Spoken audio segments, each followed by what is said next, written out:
కామారెడ్డి జిల్లా బాన్సువాడలో రోజురోజుకి వైరల్ ఫీవర్స్తో పాటు అతిసార కేసులు విజృంభిస్తున్నాయి. బాన్సువాడ మండలంలోని హనుమాజీపేట్, కోనాపూర్, తిరుమలాపూర్ తదితర గ్రామాల్లో ఈ కేసులు అధికంగా నమోదవుతుండడం జిల్లాలో భయాందోళనకు గురిచేస్తోంది. కాగా స్థానిక ప్రభుత్వ ఆసుపత్రుల్లో నమోదవుతున్న కేసులను పర్యవేక్షించడానికి సరైన సిబ్బంది, వసతులు లేవని వైద్యులు చెబుతున్నారు. బెడ్స్ సరిపోక రోగులను వరండాలోనే బెడ్స్ వేసి చికిత్స అందిస్తున్నామన్నారు. వర్షాకాలంలో వర్షాలు బాగా కురియడంతో ఈ సీజనల్ వ్యాధులు వ్యాపిస్తాయని చెప్పారు.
ఇప్పుడు ఎప్పటి నుంచి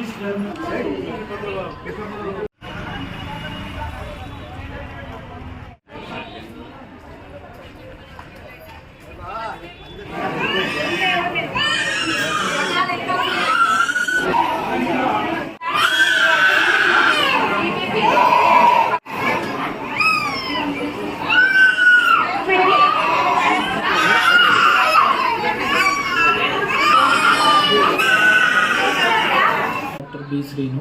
నేను ఇక్కడ బాన్సువాడ ఏరియా హాస్పిటల్లో మెడికల్ ఆఫీసర్గా వర్క్ చేస్తున్నాను. ఇప్పుడు ప్రజెంట్ ఉన్న సిచ్యువేషన్లో ఈ వర్షాకాలంలో ఎక్కువగా viral fever and acute gastroenteritis అంటే వామిటింగ్స్ అండ్ మోషన్స్ ఎక్కువగా, దాంతోపాటు కడుపు నొప్పితో కూడిన పేషెంట్లు ఎక్కువగా వస్తున్నారు. రోజుకి ఇక్కడ ఒక 400 పేషెంట్లు జనరల్ పేషెంట్లు వస్తే దాంట్లో 150 పేషెంట్లు అవే ఉంటున్నాయి జ్వరం అండ్ జీఈ పేషెంట్లు. ఈ జీఈ పేషెంట్లు ఎక్కువగా ఎందుకు వస్తున్నారు? మన బాన్సువాడ పట్టణ మరియు చుట్టుపక్కల విలేజెస్ నుంచే ఎక్కువగా వస్తుంది మన ఏరియా హాస్పిటల్కి. 70 నుంచి 90, 100 వరకు కూడా రావచ్చు. కొందరికైతే అందరికీ అడ్మిషన్ చేయలేకపోతున్నాం బెడ్లు అవైలబుల్లో లేకపోవడం వల్ల. కొందరికి మెడిసిన్స్ రాసి రేపు రావండి, ఎల్లుండి రండి, అప్పటి వరకు కొన్ని పేషెంట్లు డిశ్చార్జ్ అవుతారు, అప్పటి వరకు కూడా రండి అని చెప్పగలుగుతున్నాం. అంటే పేషెంట్ బెడ్స్ అవైలబుల్ని బట్టి, పేషెంట్ కండిషన్ బట్టి. కానీ మోస్ట్లీ ఎక్కువగా వైరల్ ఫీవర్ కన్నా జీఈ పేషెంట్లు ఇంకెక్కువ ఉన్నాయి మన బాన్సువాడ పట్టణం.